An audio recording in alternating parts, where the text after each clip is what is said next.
Hello, bienvenue dans mon best-of 2020. Je vous préviens, ça va être long, je vous préviens, il y aura plusieurs parties et je vous préviens, je ne sais pas faire des choix.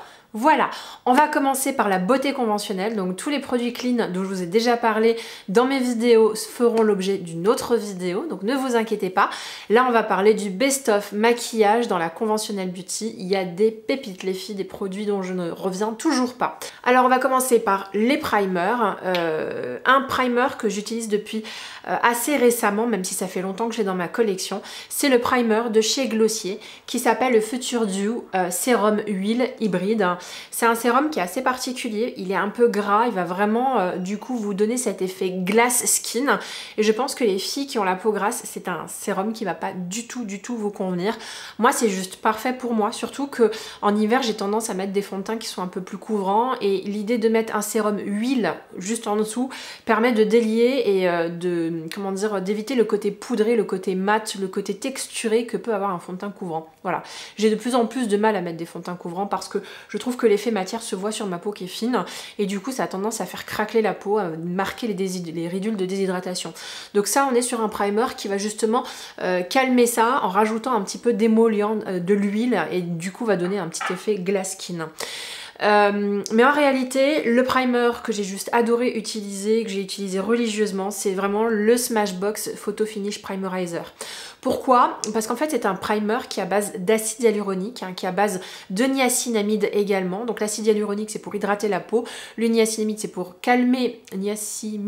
Niacinamide, c'est pour calmer les inflammations, calmer les petits boutons, etc. Qui sont liés à une peau réactive. Et donc du coup c'est un primer qui est doux et qui fait soin. Et autant celui-là je trouve que c'est un véritable émollient, il va diluer et donner un aspect un peu plus huileux à votre maquillage, autant celui-là va vraiment s'occuper de l'hydratation, donc pas le côté gras, le côté hydraté en eau, une peau hydratée saine, voilà. Et vraiment pour moi c'est le meilleur, même si j'aime énormément les deux.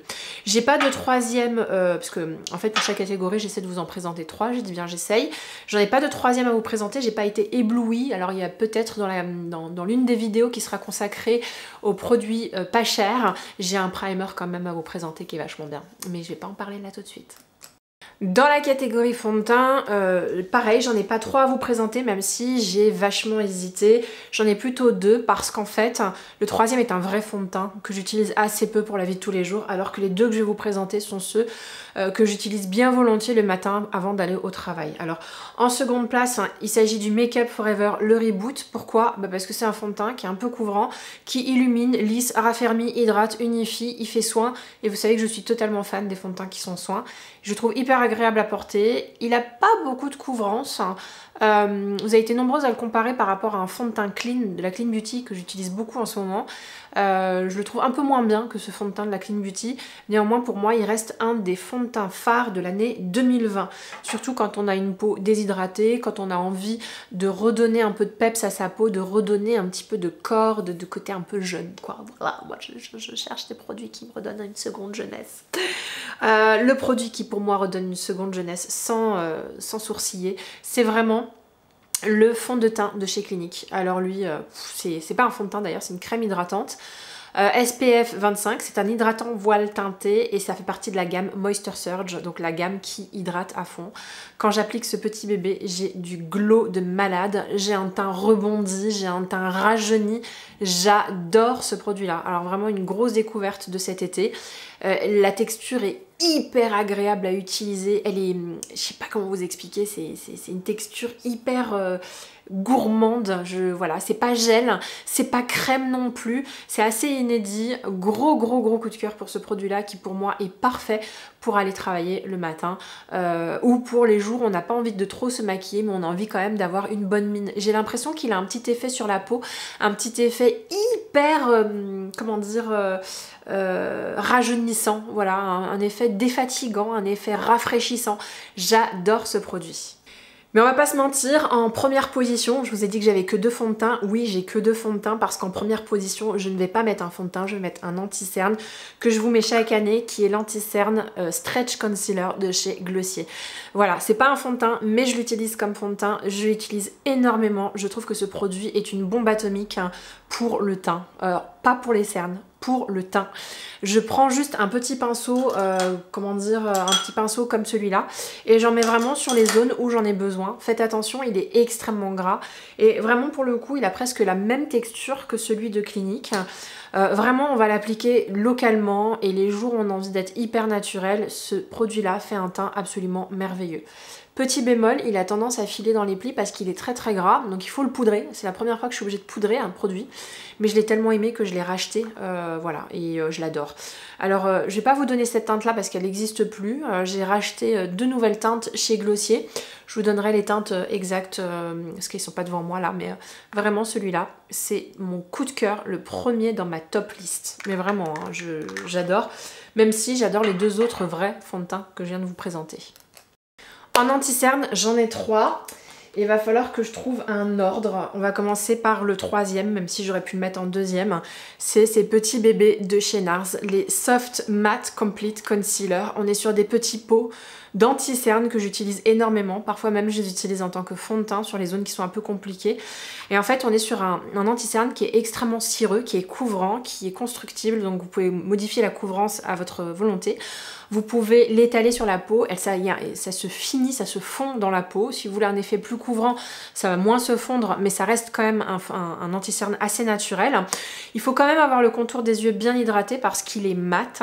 Les jours où j'ai la peau déshydratée, c'est pas l'anti-cerne que j'utilise le plus, mais j'adore sa couvrance, j'adore sa luminosité et j'adore toute la gamme de couleurs qui est proposée par NARS. Alors moi j'oscille toujours entre 2 couleurs, la couleur biscuit qui est légèrement rosée et la couleur caramel qui est légèrement jaune. Parfois je mélange les deux, mais en réalité c'est la couleur biscuit qui me va le mieux. Et en réalité même je pense que je vais acheter la teinte ginger et que je ferai bien un mix des 3. Ça fait partie de mon kit beauté depuis des années et je les quitterai jamais parce que franchement ce sont des bombes atomiques. Voilà. Et vraiment à chaque fois que je l'ai mis, vous allez trouver mon contour des yeux lissé et ça c'est hyper important. C'est vraiment lié à sa texture cireuse et c'est ce qui fait que du coup ça a ce côté lissant, défatigant qu'on recherche toutes, hein, surtout à partir d'un certain âge. Le deuxième dans la position, c'est le Born This Way, le Multi-Use Sculpting Concealer. D'ailleurs, Alima l'adore également. C'est un anti-cerne qui est extrêmement couvrant dans une taille XXL, parce que le truc est vraiment un anti-cerne de malade, quoi. Enfin, je vous mets l'autre à côté, c'est ridicule, quoi. Et il est couvrant, lissant, hydratant, il illumine, ce truc-là est juste démentiel. À côté, le Shape Tape Concealer fait vraiment pas le figure. Il couvre vachement, beaucoup trop, même si le Shape Tape est assez hallucinant. Celui-là, vraiment, c'est celui que j'ai utilisé aujourd'hui et je l'aime énormément. Il va vraiment gommer tous mes défauts. Et voilà, gros kiff. C'est un kiff chaque année, en fait, ce produit-là. J'ai du mal à le sortir de ma collection. Troisième et dernier produit de ma collection que j'adore, mais alors je pense qu'il va être discontinué et là j'ai envie de pleurer. C'est l'Instant Concealer de chez Clarins. Je vous en ai vanté les mérites sur Instagram, je crois, tout l'été, toute la rentrée. Enfin voilà, c'est un produit que j'utilise énormément. C'est un produit qui est défatigant, c'est un produit qui est hydratant, c'est un produit qui est lumineux, c'est un produit qui est régénérant. Quand je l'applique, ça se voit tout de suite. C'est mon premier préféré au monde entier comme anti-cerne. Voilà. Malheureusement, je l'ai fait acheter à beaucoup d'entre vous, vous l'avez adoré. Mais à la teinte numéro 3, personne n'arrive à la trouver. Apparemment, ils sont en train de revoir la formulation, revoir le packaging. Enfin, j'en sais rien, mais s'il vous plaît, touchez pas à ce produit-là parce qu'il me sauve la vie. Et c'est un produit qui est génialissime. Il est brillant parce qu'il n'y a aucun effet matière. On peut même pas parler d'anti-cerne, en fait. Pour moi, on dirait un truc qu'on met ici et qui permet vraiment de rajeunir cette zone-là. Voilà. Je voudrais même pas qu'on en parle en tant qu'anti-cerne, tellement il n'y a pas cette expérience beauté d'anti-cerne, de camoufler la machin. Vraiment, tuerie intersidérale. Et vous avez été nombreuses à le confirmer. Ensuite, on a les highlighters liquides que j'utilise pas en highlighter, que j'utilise en top coat. Ça veut dire quoi? Ça veut dire que d'abord je mets mon fond de teint et ensuite par-dessus le fond de teint, je mets ces highlighters liquides pour donner encore plus de glow. Donc j'en ai 3 à vous proposer et dans l'ordre, ça va être en 3e position celui de Dior. Alima l'a mis dans sa vidéo, il est absolument génial, il est magnifique, il est magnifique, il est irisé, c'est vraiment un highlighter liquide comme on pourrait trouver en poudre, sauf que grâce à sa texture liquide, je trouve qu'il se fonde beaucoup plus dans la peau. Vous pouvez voir la beauté de ce produit, il sent super bon, il reflète super bien la lumière, c'est un produit qui est assez étonnant je trouve, hein, et même la bouteille je la trouve super belle, voilà. En seconde position, on va parler de celui de Charlotte Tilbury, le Hollywood Flawless Filter. Beaucoup de personnes l'utilisent en primer, moi je comprends pas. Je comprends pas qu'on l'utilise en primer parce que du coup, je trouve qu'on lui enlève tout son glow. Pour moi, c'est un produit qu'on utilise soit tout seul ou soit en top coat du fond de teint. Je vous le répète, un top coat du fond de teint, ça veut dire simplement je mets mon fond de teint et par-dessus, je mets ce produit-là pour donner encore plus de glow. Et ça marche hyper bien sans aucune paillette. C'est ça qui est hallucinant dans ce produit-là, c'est qu'il n'y a pas une once, un gramme de paillettes. On dirait un fond de teint tout simplement.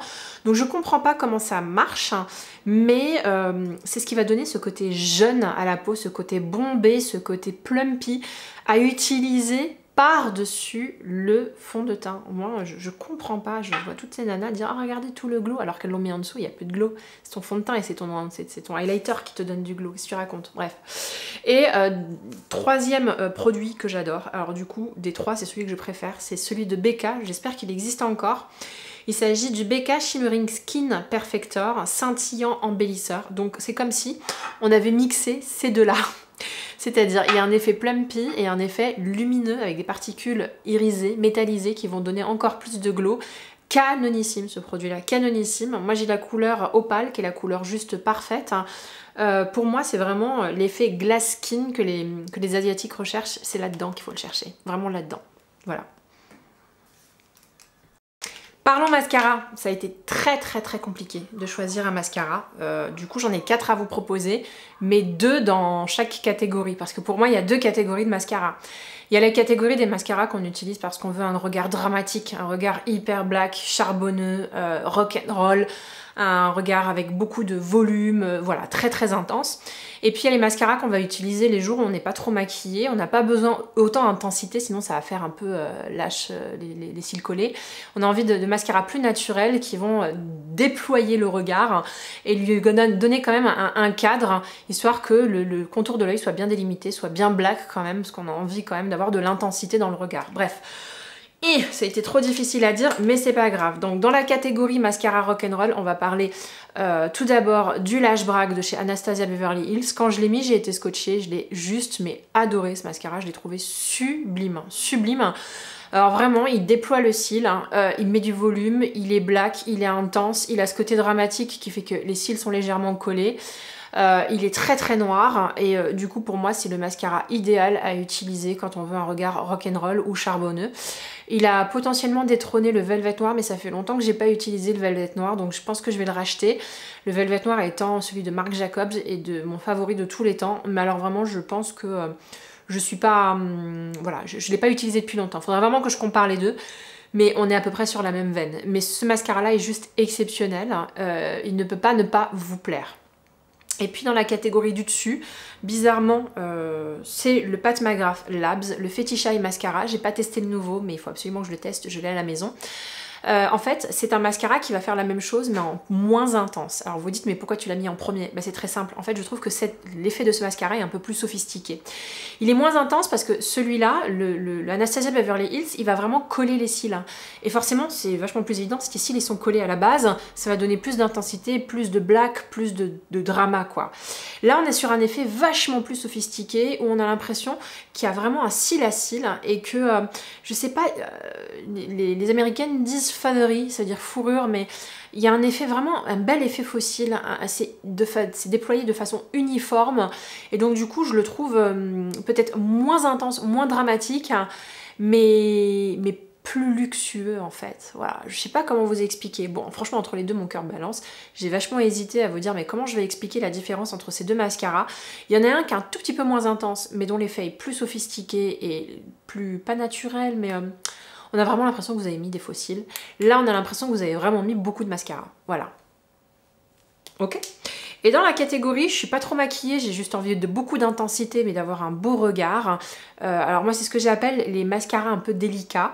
Ça veut pas dire qu'ils sont pas présents. Bien au contraire, ils sont très présents. C'est ces deux-là. Donc en seconde place, pardon, le Marc Jacobs At Lashed, volume, intensité, longueur, mais c'est pas dramatique. Voilà, c'est un mascara qui se travaille et il va accentuer le côté cils à cils. Je l'aime énormément, il est très beau, même si je trouve que j'ai un peu du mal à la travailler. On est sur une brosse fine, hein, vous pouvez voir. Autant les deux autres qui sont là, on est sur des grosses brosses, là on est sur des brosses fines. Mais celui qui m'a vraiment... je l'adore. Je comprends pas l'effet de ce mascara. C'est celui de Lancôme, voilà. C'est le Définicil de Lancôme. C'est un mascara dont on n'entend pas du tout parler. Moi, je suis tombée dessus parce qu'il y a une youtubeuse qui s'appelle Maria Léonard, qui est une de mes youtubeuses préférées, qui l'utilise et à chaque fois, ça lui fait un regard de malade. Et elle dit la même chose que moi. Ça ne travaille pas le volume, ce mascara-là, même s'il y a un peu de volume. Ça va travailler le déploiement du regard. Et quand on n'a pas trop de maquillage, quand on a juste un petit trait d'eyeliner ou même rien du tout, ça a un effet, mais papillon, quoi. Voilà, c'est juste beau. À un point, je vais pas vous mentir, à un point où tout l'été j'ai préféré utiliser ça à mes mascaras habituels. À un point où j'ai très envie d'arrêter de me maquiller les yeux, juste pour pouvoir mettre juste ça et sublimer mon regard juste avec ça. Donc le Définicil de chez Lancôme, je l'ai surkiffé. Donc finalement, si vous aviez deux mascaras à retenir, le Pat McGrath Fetish Eye Mascara et le Lancôme Définicil, et les deux autres bien entendu, voilà. Je pense que ça va être les 4 mascaras sur lesquels je vais vachement osciller toute l'année 2021. Mais j'en ai d'autres à tester. J'ai celui de NARS à tester, j'ai celui de Pat McGrath, le nouveau qui a à tester, j'ai celui de Lancôme, il y a un nouveau qui vient de sortir chez Lancôme. Bref, j'en ai trop, j'adore ça les mascaras. Alors les highlighters, ça a été aussi une galère à vous présenter. Je vais vous en présenter quelques-uns de mes préférés qui sont plutôt dans les marques de la Clean Beauty. Mais là, il y en a quand même 3 qui ont retenu mon attention et vous allez voir qu'il y en a beaucoup qui sont c'est surtout des highlighters crème. Alors, en 3e position, c'est un highlighter poudre, ça tombe bien, c'est celui de Charlotte Tilbury, c'est celui-là. Voilà, c'est une édition... Alors je sais pas si c'est une édition limitée, à la base c'était une édition limitée, mais du coup je crois que ça a eu un tel succès que du coup Charlotte Tilbury a décidé de le sortir. Le boîtier est canonissime, c'est pas un highlighter donné, il s'agit du Magic Star Highlighter. On est sur un highlighter de compète, hein. Alors là c'est un truc juste de dingue, voilà. C'est hyper intense comme vous allez voir sur les close-up, hein. Et vraiment j'adore parce qu'il est hyper doux, c'est des textures qui sont hyper douces, hein. Donc du coup quand c'est doux comme ça a presque une texture crème et ça va se fondre délicatement sur le visage, alors que parfois vous avez des highlighters qui sont un peu chunky et quand vous allez les appliquer ça va faire des amas de poudre sur cette zone là qui est une zone qui marque particulièrement les ridules de déshydratation. Donc c'est un produit qui est hyper beau dans la conventionnelle beauty, je vous le recommande vivement. C'est un bel objet de collection en plus parce que le packaging est vraiment beau. Donc ça c'est le seul highlighter poudre que je vais vous présenter dans la conventionnelle beauty. Sinon c'est que des highlighters crème. Celui d'Hourglass, c'est pas une nouveauté de l'année 2020, mais alors c'est un produit que j'ai surkiffé cet été. Je sais pas ce qui s'est passé cet été, a été vraiment... je crois qu'en fait je me suis remaquillée, c'était après le confinement, et j'ai redécouvert des produits qui pour moi sont juste incroyables. Donc pourquoi j'aime cet highlighter là? C'est un highlighter qui est champagne, au début je l'ai pas du tout aimé. Au début j'étais mais c'est quoi ce highlighter? J'aime pas du tout. Mais alors du coup quand vous le déposez sur le haut de la pommette, il donne un effet glass skin de malade mental. Voilà, moi j'adore ce produit là. Je trouve qu'en plus il s'imprègne bien dans la peau, il est pas visible et du coup il donne cet effet comme si vous vous étiez hydraté avec une crème hydratante. Ça va régénérer un peu cette zone là en donnant un peu d'émollient parce qu'on est sur une texture crème, là où je vous l'ai dit, moi je souffre de déshydratation, donc toute cette zone de contour des yeux c'est la zone qui marque le plus, hein, et j'ai besoin de texture qui vient me gommer toutes ces ridules, qui vient me gommer toutes ces aspérités. Je dis pas qu'il faut flouter ou lisser, c'est pas ça que je dis juste que j'ai besoin de gras dans cette zone là, voilà. Et ce truc là est juste merveilleux, je trouve en plus qu'il fait très naturel, il est magnifique. Et en pole position, alors c'est une découverte de cet été, c'est les Sticks Light de chez Colourpop, il me les faut tous. Voilà, je les veux tous, les blushs, les bronzers, les highlighters, tous. C'est une tuerie intersidérale, donc vous voyez, c'est un highlighter stick. Et alors c'est à peu près la même promesse que celui de Hourglass, hein, sauf que, je vous le montre, il a un effet mouillé de malade. C'est un truc de ouf la texture de ce highlighter, hein, voilà. Donc vraiment, grosse claque intersidérale. Je pense même que c'est peut-être le meilleur highlighter de toute ma vie. Voilà. Faudrait que je vous fasse une vidéo best of de toute ma life. Ouais, je Je pense que je vais faire ça. Voilà, donc la couleur de celui-là, c'est Bull's Eyes. Et alors, on en parle. On en parle. C'est fou, quoi. Alors, moi, je le vois là. Je sais pas si vous voyez la caméra, mais il a une texture un peu huileuse. C'est une tuerie, une dinguerie, ce produit. Une incroyablerie. On va parler bronzer. Alors dans cette catégorie-là, c'est vrai qu'il y a beaucoup de choses qui sont sorties, notamment chez Fenty et chez Charlotte Tilbury, qui ont aujourd'hui, à mon avis, reçu le plus d'avis favorables sur les réseaux sociaux. Enfin, moi, j'entends plein de nanas dire que celui de Charlotte Tilbury, c'est une tuerie, celui de Fenty aussi. Et c'est vrai, ce sont des tueries. Mais c'est pas ceux qui m'ont le plus marqué en 2020. En 2020, m'ont marqué plutôt des bronzers qui sont pas des grandes nouveautés. C'est des produits qui sont sortis depuis longtemps. Vous savez, je fais des vidéos sur Instagram où tous les dimanches je ressors du maquillage, j'essaie de me faire une petite boîte dans laquelle je mets des anciennetés et des nouveautés, et pendant une semaine je les teste et je vous montre les maquillages que je fais avec. Et donc je redécouvre des anciennetés. Voilà, donc dans les 3 propositions que je vais vous faire, je vous certifie pas qu'il y a des grosses nouveautés. D'ailleurs, je sais même pas si ce sont des produits qui sont sortis en 2020. Tout d'abord, celui de Huda Beauty. Celui en format crème, qui est assez surprenant. Je l'ai pas tout de suite aimé, mais j'ai adoré cet été l'utiliser. Voilà, je suis une fan des textures crème.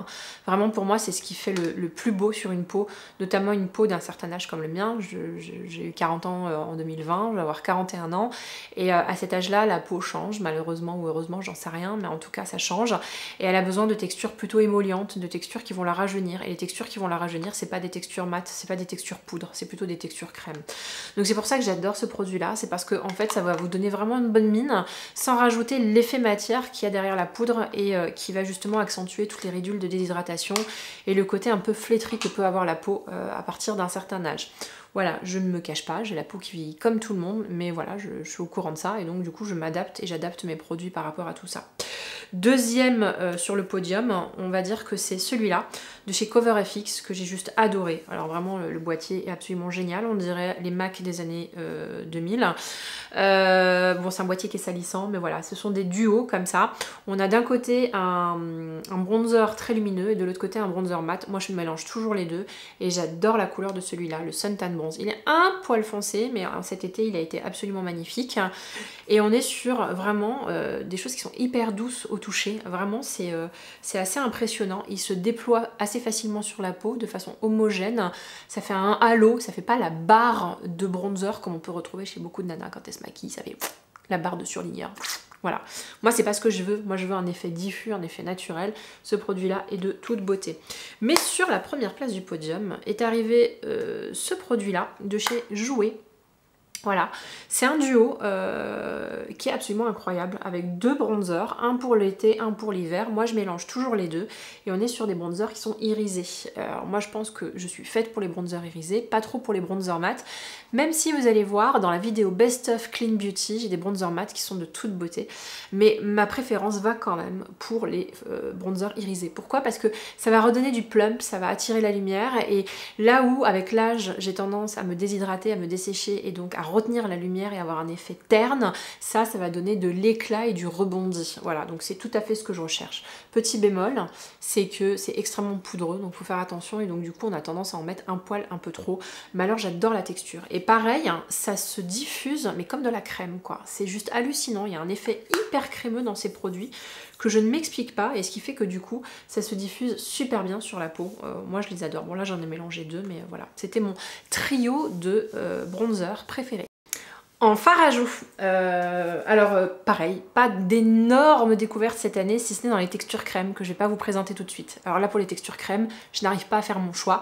Je vous ai fait une catégorie particulière, c'est pas celle qu'on va aborder. Là on va aborder les fards à joues poudre.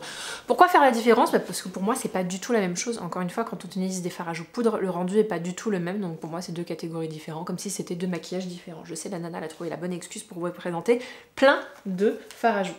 Alors, on va commencer d'abord par le 3e sur le podium, c'est encore Jouer. Voilà, c'est une marque qui m'a vraiment étonnée. C'est une marque dont on n'entend pas forcément beaucoup parler, je trouve. Ça fait marque de niche, je sais pas comment vous expliquer. On a l'impression qu'il faut vraiment être à fond dans la beauté pour tomber sur cette marque-là. Alors que pour moi, elle gagne à être connue des filles qui ont envie de se maquiller naturellement et qui sont pas dingues de produits de beauté. Voilà, qui ont juste envie de se donner un coup de frais le matin. Et je trouve que les produits Jouer, ça permet vraiment de donner ce coup de frais le matin. Donc, c'est duo de blush de toute beauté. C'est très délicat, ça s'appelle les Rose Rose Gold Blush Duo. Et pareil, on est sur 2 roses, un rose gold un peu façon Nars et un rose un peu plus pétale. Et on est sur des textures qui s'étalent mais merveilleusement bien sur la peau. Au début, j'ai eu un petit peu peur parce que j'ai trouvé que c'était, comment dire, un peu clair. Néanmoins, ça dévoile, ça met un voile de couleur qui est hyper joli, hyper délicat. Vraiment, quand on a envie de se maquiller de façon hyper light, ces produits sont hyper bien. Voilà, je sais pas pourquoi je fais cette voix là, mais vous avez compris le truc. Pétale de rose. Je joue pétale de rose, mais pas trop intense, pas Heidi quoi. Juste le voile très très léger, la bonne mine naturelle. Mais alors qu'on a mis de la poudre quoi. Hein. Ensuite, deuxième sur le podium. C'est Turi de chez CoverFX, voilà. Ça, je l'ai adoré. C'est le Pink Dahlia. On est toujours sur le même format, c'est-à-dire un en highlighter, enfin un lumineux et un en mat. Moi, je mélange les deux. Parfois, j'utilise que le mat, hein. Mais alors vraiment, pareil, dinguerie parce que ce sont des textures hyper douces, hyper fondantes. Et donc, du coup, je trouve que ça se diffuse bien sur la peau. Donc, j'ai 3 couleurs. J'ai le Pink Dahlia, j'ai la couleur Warm Honey. Oh là là, qui est ma couleur préférée. Magnifique. En ce moment, je suis à fond sur ce type de couleur là. Et la troisième couleur dont je vais vous parler, c'est le Mojave Mauve aussi qui est magnifique. Voilà, superbe. Il m'en manque un et voilà, même j'en prends 2. En fait, je veux tous les avoir parce que vraiment, je les trouve absolument géniaux. Je vous les recommande, mais grandement. Et ils sont beaux. Alors après, le packaging, il fait pas tout à fait propre, mais moi, j'adorais le packaging quand ils sont sortis. Mais ce sont des tueries intersidérales. Et sur la première position, ce n'est même pas une nouveauté 2020. Hein. J'ai redécouvert mes blush pop de chez Clinique que je trouve super beaux. Mais alors, super beaux. Mais alors, super beaux. On va en mettre là tout de suite. Voilà, ce sont 2 blushs, je trouve, qui sont hyper efficaces. Hyper efficaces. Ils sont pigmentés, ils donnent un petit voile de couleur. Bon là, je me suis fait plaisir pour rien là. Hein, j'espère que j'en ai pas trop mis parce que j'ai même pas de miroir. Hop, mais voilà, on est sur des blushs que j'ai ressortis dans le cadre de mes box du dimanche. Et quand je les mettais, j'étais mais c'est quoi ce délire? C'est des super blushs, faut qu'on en parle. Alors quand ils sont sortis, ils étaient extrêmement prisés, tout le monde les voulait, etc. C'est des blushs qui datent d'il y a au moins 3-4 ans, voire même 5, hein, c'est pas grave. Mais regardez, c'est trop mignon, j'adore leur format. Alors Clinique a fait une tentative pour ressortir des produits sous ce format-là. Personne ne les a vus, hein. Moi j'ai jamais réussi à les trouver en magasin. Bon, écoutez, pourquoi pas, il faut acheter sur le site, mais quand on n'a pas testé la couleur, c'est un petit peu embêtant parce que Clinique c'est pas donné. Mais alors ces blush pop sont de toute beauté. Là j'ai le Berry Pop, la teinte numéro 3, et là j'ai le Ginger Pop, canonissime, et vraiment avec un effet diffus, enfin on peut pas se tromper. Pareil, c'est un blush que je recommande énormément aux filles qui veulent un fini naturel de blush, qui n'ont pas envie de se prendre la tête avec du maquillage, qui n'ont pas un pur plaisir à se maquiller, qui veulent juste avoir bonne mine. Ces 2 couleurs là sont juste parfaites, en fonction du maquillage que vous pouvez vous faire. Moi j'avoue que j'oscille beaucoup entre les deux, parfois je mélange les deux. Alors dans la catégorie des blush crème, là je n'ai pas su faire de choix. Autant vous dire que j'en ai plus que 3 à vous proposer. Mais alors je les ai tous vachement aimés. Et par contre je sais quel est quel est le premier. Non, je sais pas. Je sais pas quel est le premier. C'est très compliqué. Allez, on va commencer tout d'abord par ceux de Fenty qui ont fait un énorme carton. C'est les petits blush crème là comme ça. C'est les petits pots tellement mignons, tellement adorables. Moi j'ai 3 couleurs, je m'en suis même racheté une 4e que je vous ai pas encore montré, mais je ferai une petite vidéo qui s'appelle ces produits que j'ai rachetés tellement ils étaient bien. Donc j'ai cette couleur là qui s'appelle Cool Berry qui est la numéro 9. J'ai cette couleur là qui est un rose hyper pétant, qui est hyper joli, qui s'appelle Crush on Cupid et qui est la teinte numéro 4. Et j'ai cette teinte là, la rouge qui s'appelle Daiquiri Deep, canonissime aussi. Pourquoi je les aime? C'est des blushs ultra efficaces. Voilà, les petits pots sont trop mignons, j'aime bien le fait que ce soit tout petit comme ça, les couleurs sont super bien choisies. Il y a un bois de rose qui est magnifique, il y en a un qui s'appelle Petal Poppin. Si j'avais la peau plus claire, je l'aurais acheté direct. Voilà, il y a un choix de couleurs qui est assez hallucinant et du coup c'est ça que j'aime dans ces produits là.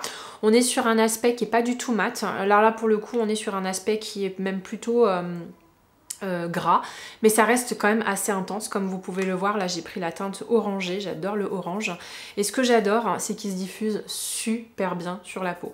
Alors je dis qu'il n'y a pas d'effet mat dans le sens où il n'y a pas d'effet poudré, c'est pas glossy, c'est pas huileux.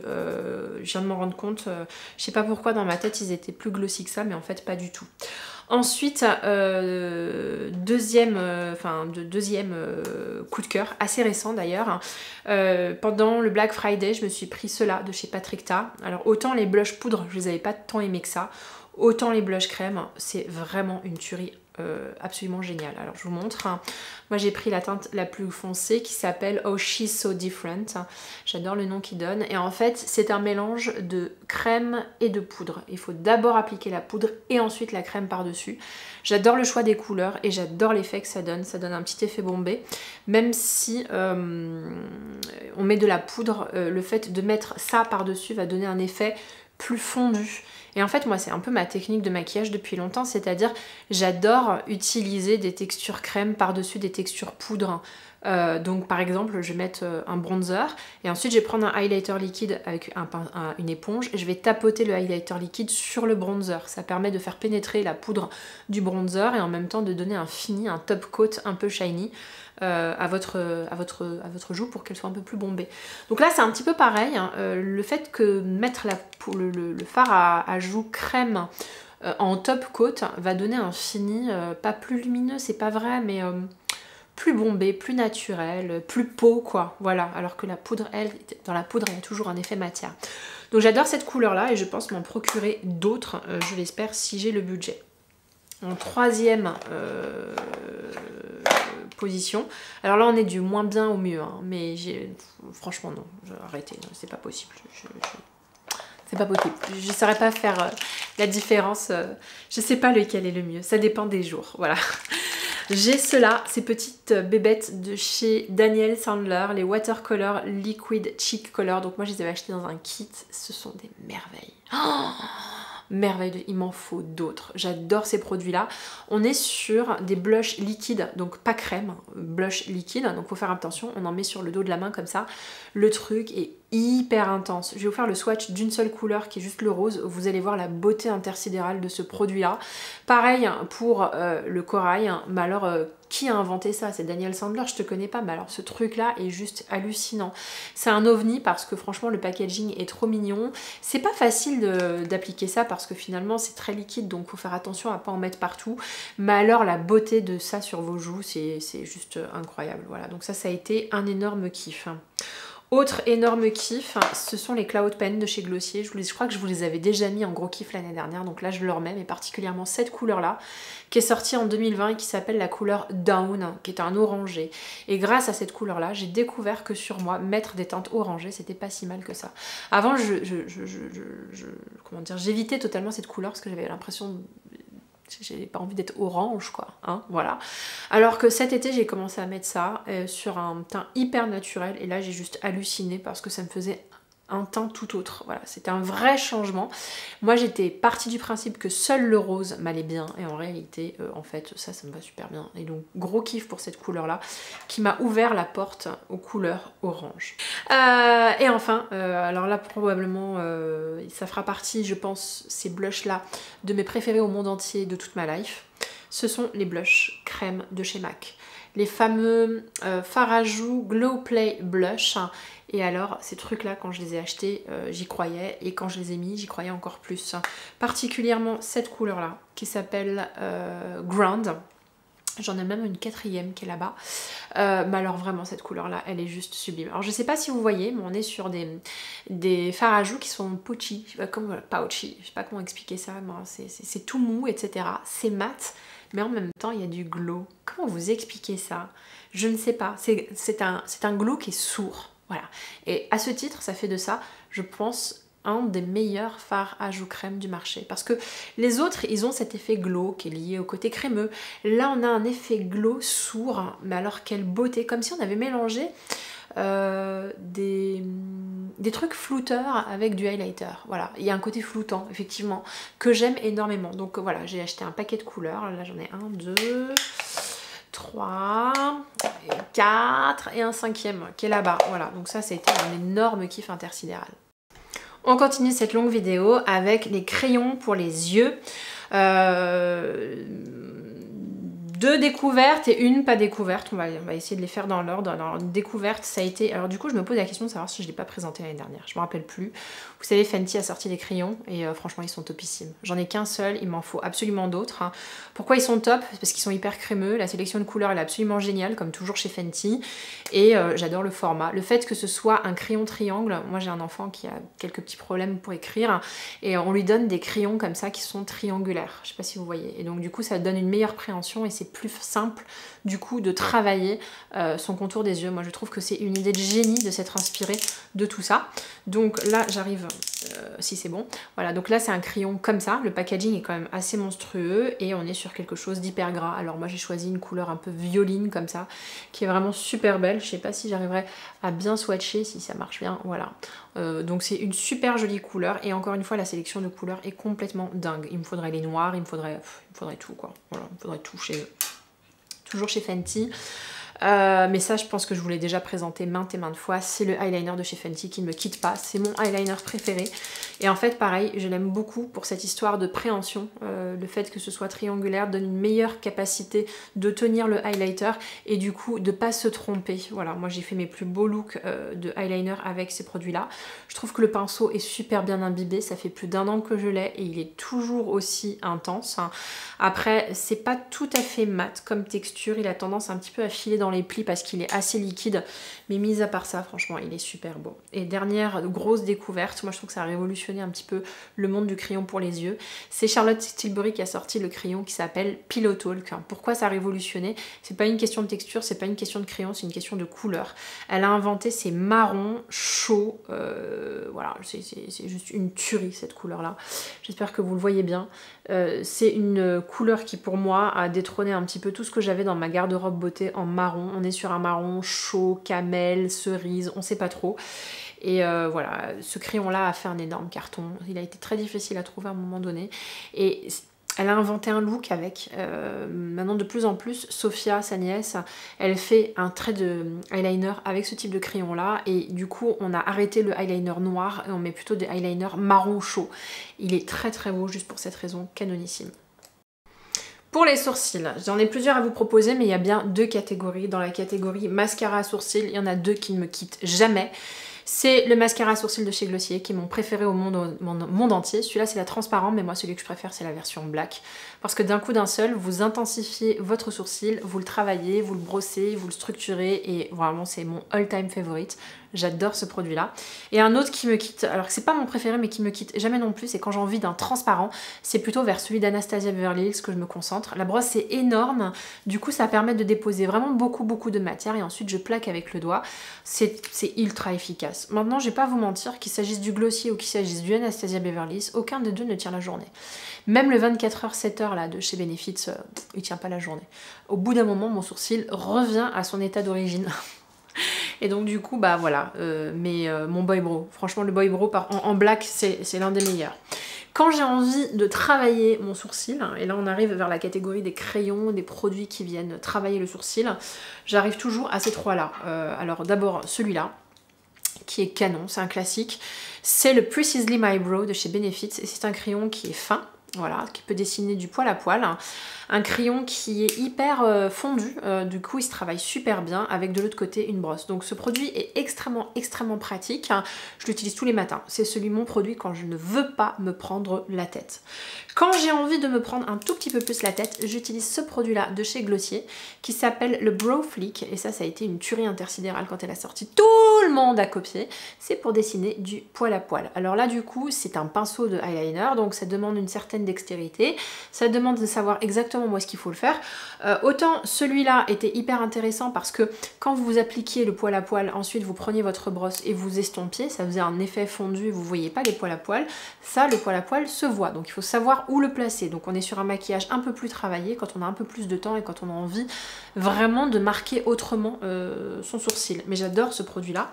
Et dernier produit qui est un classique, on va pas se mentir, c'est celui d'Anastasia Beverly Hills, le Deep Brow Pomade en dark brown, et ça c'est une tuerie. Ça c'est quand je veux vraiment un sourcil à la Kim K, quand j'ai envie de me déchaîner avec mes sourcils. C'est vraiment le produit que je vais utiliser. En crayon pour les lèvres, une ancienneté, je crois que je l'avais élu meilleur crayon de l'année 2019, et ben en 2020 ça va être encore un des meilleurs crayons que je possède. C'est le Make Up Forever, le Wherever Walnut, la teinte 606 que je trouve hyper agréable à porter. Vraiment le crayon est hyper fondant, c'est ma couleur parfaite, franchement topissime. Je vous le représente pas parce que je vous en parle tout le temps, sur Instagram, dans mes vidéos. C'est le crayon qui fait partie de ces maquillages que je garde toujours à proximité. Je le range jamais, jamais, jamais, jamais, jamais. Il y en a un deuxième que je vais arrêter de ranger aussi, que j'adore. Alors je pense qu'il a même détrôné le Wherever Walnut. C'est le crayon de chez Bobbi Brown qui s'appelle Nude, c'est celui que je porte. Ce sont mes lèvres en mieux. Autant celui-là, il est un peu plus marronné. Alors comment je peux faire la différence entre les deux ? Le Wherever Walnut est un bois de rose, d'une tonalité un peu plus chaude, et l'autre est encore plus chaud. Voilà, donc je pense que le Nude est un poil plus chaud. Et voilà, ça se ressemble vraiment beaucoup, hein. Je suis sûre que si je vous montre à la caméra, vous allez voir. Là, j'ai le Bobbi Brown juste au-dessus et le Wherever Walnut juste en dessous. Lequel est le plus chaud? Non, moi j'en sais rien. En fait, je crois que c'est la même chose. Je les aime. En rouge à lèvres. En rouge à lèvres, il faut absolument que je vous parle des rouges à lèvres de Lisa Eldridge. Il me semble les avoir découverts cette année, enfin en 2020. Mais ils sont sortis en 2019 et je vous en parle déjà depuis un certain temps. Je commence à avoir une très jolie collection. Pourquoi je les aime? Il y a plusieurs finis. Il y a les finis Velvet. Je crois que plus Velvet que ça, tu meurs. Donc les finis Velvet, c'est quoi? C'est un fini qui est crémeux mais mat. Donc ça ne dessèche pas la bouche, c'est un effet cireux et ça va absorber la lumière et ça va donner un effet mat qui est de toute beauté. Et puis on en a qui sont un peu plus glossy mais pas trop non plus. Donc je vais tous vous les swatcher un par un parce que pour moi ils méritent vraiment une attention particulière. On a tout d'abord la teinte Rainbow Spill, qui est en fait une couleur extrêmement lumineuse. Plutôt pour l'été, c'est pas la couleur qui me va le mieux, mais vous pouvez voir la dose de couleur, c'est juste mais impressionnant. Là, on est dans l'effet Velvet mat, c'est sublime, sublime. Ensuite, on va prendre une seconde couleur au hasard qui est la Velvet Beauty. Là, on est sur un rose, plutôt un rose foncé, on va dire. Voilà, juste ici, là, pff, canon. Là aussi, on a la texture velvet. C'est juste hallucinant, ces textures-là. Pour moi, c'est des petits bijoux de technologie, en plus d'être hyper jolis, je trouve, en termes de packaging. Ensuite, on a Skycraper Rose. Pareil, toujours dans une tonalité velvet, encore plus rose que les précédents. C'est une de mes couleurs préférées. On continue avec la couleur Love of My Life, hein, qui va être... Alors, pour le coup, lui, c'est pas un velvet. On est sur une couleur un peu plus glossy, j'espère que vous allez le voir, un peu plus brillant. On est sur un rose pétale idéal en été, je trouve très très joli. Je les veux tous, hein. Franchement je les veux tous. Je sais pas comment je vais faire parce que ça c'est pas vraiment donné. Ensuite on a un nude qui est super beau, alors un nude marronné qui s'appelle Velvet Fawn, qu'on va mettre sur le côté. Magnifique, regardez-moi cette couleur là. Toujours dans ces tonalités velvet, c'est-à-dire encore une fois des textures qui sont mates mais cireuses, donc ça déshydrate absolument pas la bouche. Et dernière tonalité nude qui s'en rapproche un peu plus, mais un poil plus foncé, un poil plus chaud, qui s'appelle Velvet Muse, que je vais mettre juste ici. La voici, canonissime. Voilà, ce sont les rouges à lèvres Lisa Eldridge. Si vous ne connaissez pas Lisa Eldridge, c'est une make-up artiste extrêmement connue qui a été make-up artiste pour Lancôme et qui a même formulé un certain nombre de rouges à lèvres de Lancôme que j'adore. Et donc du coup elle a sorti sa propre marque de rouge à lèvres et tant le packaging, la formulation que le choix des couleurs, tout est parfait chez elle. Ça part assez vite, ils sont vendus en trio, parfois ils sont vendus en solo, ça dépend de vous, ça dépend de vos envies. Mais moi je les trouve absolument magnifiques. Magnifique, magnifique, magnifique. Autre rouge à lèvres pour lequel j'ai eu un coup de cœur assez récent, c'est un rouge à lèvres de chez Bobbi Brown. C'est les rouges à lèvres qui sont longs comme ça. Là encore une fois, on est sur un packaging de malade mental, je trouve. J'adore les packagings dorés comme ça. Je trouve c'est hyper quali, on le sort, etc. Et on est sur ce qu'on appelle des Luxe Shine intenses. Donc ce sont des rouges à lèvres intenses mais brillants. Et toutes les marques ont sorti leur rouge à lèvres intense brillant. Il y a Fenty qui a sorti les siens. Chanel avait les siens depuis déjà un certain temps. Je vous montre celui-là comme il est beau. Voilà, un vrai joli nude très foncé. Alors ça, pour le coup, ça ferait même très marronné sur une peau claire. Je les aime énormément, je les trouve très très beaux. Et ça a toujours fait partie de mes textures préférées. Enfin non, j'aime toutes les textures. Et ensuite, le dernier, alors ce sont les Fenty Beauty qui sont absolument géniaux. Alors pour le coup, le packaging, il est assez pratique parce qu'il est tout petit, mais en réalité, il est moins joli que tous les autres packaging que je viens de vous montrer. Elle a sorti donc ces rouges à lèvres là qui s'appellent les Lip Shine, et toujours dans la même veine, c'est-à-dire des rouges à lèvres extrêmement lumineux, comme vous pouvez le voir. La couleur est complètement dingue. Il s'agit de la couleur Glazed. J'en ai acheté un autre. J'en ai acheté un autre et je pense que je m'en rachèterai d'autres. J'ai envie de tous les avoir parce que je les trouve fabuleux. Ils font une bouche gourmande, glossy, pas intense non plus, mais il y a quand même de l'intensité. Voilà, moi j'aime bien, et en plus les marrons de chez Fenty parce que elle en a sorti plusieurs et ils vont à tout le monde. Voilà, il y en a peut-être des clairs qui n'iront pas à moi, mais alors sinon il y en a qui c'est en cookie, velvet rose, enfin pas velvet rose, pardon, rétro rose, un truc comme ça. Bon bref, voilà. Donc ça c'était pour les rouges à lèvres. Voilà, j'en ai fini avec mon Best of Beauté volume 1. Vous vous êtes dit, mais elles sont où les palettes? Eh ben les palettes, ça fera l'objet d'une vidéo bien spécifique. Oui, il nous reste encore des vidéos Best of Beauty. Donc il y en aura un sur les produits petit prix, d'autres sur les produits Clean Beauty et un troisième justement sur les palettes. Donc restez connectés, je suis bien rentrée.